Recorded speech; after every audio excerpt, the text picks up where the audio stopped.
එහෙමනම් අපි දැන් බලමු ඔයාට තියෙන ඇසෙට්ස් ඔයා කොහොමද මනි මාස්ටර් ශ්‍රී ලංකා ඇප් එකත් එක්ක මැනේජ් කරගන්නේ කියලා.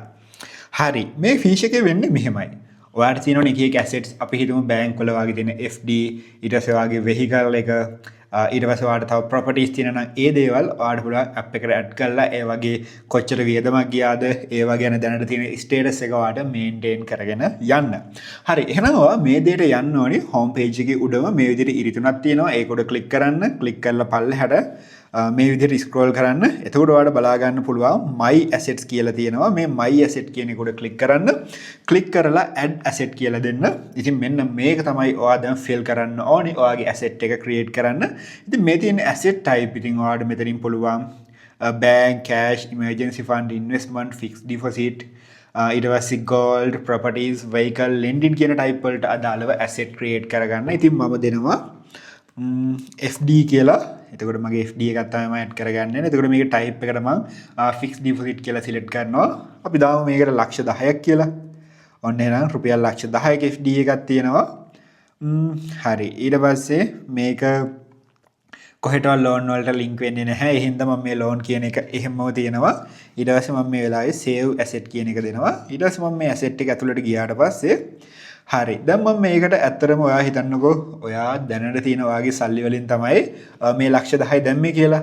එතකොට ඔයාට පුළුවන් මේ add payment click කරලා ඔයාගේ මොන account එකෙන්ද ඔයා මේ ලක්ෂ 10 දැම්මේ කියන එක select කරලා ඊට පස්සේ මෙතන amount එක දාලා add කරාට පස්සේ අදාළ account එකෙන් අඩු වෙනවා. හරි. ඊට පස්සේ ඊළඟ දේ තමයි මේ related expenses කියලා තියෙනවා. දැන් මේ expense එක නම් මේ අදාළ වෙන්නේ නැහැ FD එකට. අපි ඒ හින්දා තව asset එකක් add කරලා බලමු.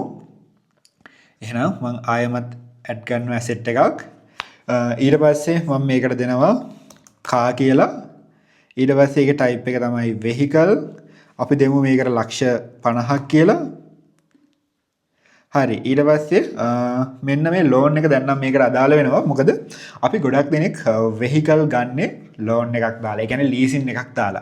ඉතින් ඔයා leasing එකක් දාලා නම් තියෙන්නේ ඔයා මොන leasing එකෙන්ද ගත්තේ කියන එක මෙන්න මේ link loan කියන එකෙන් ඔයා select කරන්න ඕනේ. ඉතින් මම දැනට මොනවත් loan create කරලා නැති නිසා තමයි පෙන්නන්නේ නැත්තේ. එතකොට ඔයාගේ asset එකයි loan එකයි දෙකම link වෙනවා. මොකද අපිට මේ value එක ගොඩක් වැදගත් වෙනවා අපේ financial overview එකේදී. ඒකයි මේ link loan කියන option එකත් ඔයාලට දීලා තියෙන්නේ. ඉතින් ඔයා leasing එකක් දාලා නම් ගත්තේ ඔයාලට පුළුවන් ඒ අදාළ leasing එක මෙතෙන්ට link කරන්න. හරි. එහෙනම් මම මෙන්න මේ විදිහට save asset කියලා දෙනවා. ඔන්න එහෙනම් මම මගේ car එක asset එකක් විදිහට add කරා. ඊට පස්සේ මම යනවා ඒක ඇතුළට. ඉතින් ඔයත් ආයෙමත් ඔයා මේක සල්ලි දීලා නම් ගන්න. ඒ සල්ලි කොහොමද ගියේ කියලා ඔයාට මේ add payment එකෙන් add කරන්න පුළුවන්. හරි. ඊට පස්සේ ඔයා හිතන්නකෝ දැන් ඔයා car එකක් ගත්තා. දැන් ඔයා මේ car එක service කරන්න යනවා. එහෙනම් මම මේකට add expense කියලා දෙනවා. ඊට පස්සේ අපි මෙතන කැටගරි එකක් create vehicle කියලා කැටගරි එකක් තියෙනවානේ. මම vehicle කියන එක select කරනවා. ඉතින් මට පළවෙනි service එකට රුපියල් 80000ක් ගියා කියලා මම මේ විදිහට 80000 enter කරනවා. enter කරලා quick save දෙනවා. ඔන්න ඔයා දැක්කද? අපිට related expenses එකක් තියෙනවා 80000ක. එතකොට ඔයා දන්නවා ඔයා මේ කාර් එක කවදා හරි විකුණද්දී මං ගත්තේ මේ ගානට මං කාර් එක වෙනුවෙන් මෙච්චර දේවල් මේ දේවල් මං වියදම් කරලා තියෙනවා කියන එක ඔයා පැහැදිලිව දන්න. එතකොට ඔයා විකුණනවා නම් ඔයාලට හිතා ගන්න පුළුවන් මං දැන් කාර් එක විකුණන්නේ මේ ගානට මොකද මට මෙච්චර වියදමක් මං මේ වෙනුවෙන් කරලා තියෙනවා කියලා. ඊට පස්සේ ඔයාලට ඕන note උනක් දාන්න පුළුවන්. ඒ කියන්නේ හැමදාම ඔයාගේ කාර් එකේ කියන්නේ asset එකේ තියෙන තත්ත්වය ගැන ඔයාට මේ විදිහට notes add කරගන්නත් පුළුවන්. එතකොට ඔයාගේ asset එක තියෙන lifetime එක ගන්න ඔයා දන්නවා ඇත්තටම ඔයාගේ asset එකට මොකක්ද වෙලා තියෙන්නේ මොන වගේ තත්ත්වයකද මේ වෙද්දි තියෙන්නේ කියලා. නැත්නම් ඇත්තටම අපිට මේ හැම දෙයක්ම මතක තියාගන්න බෑනේ.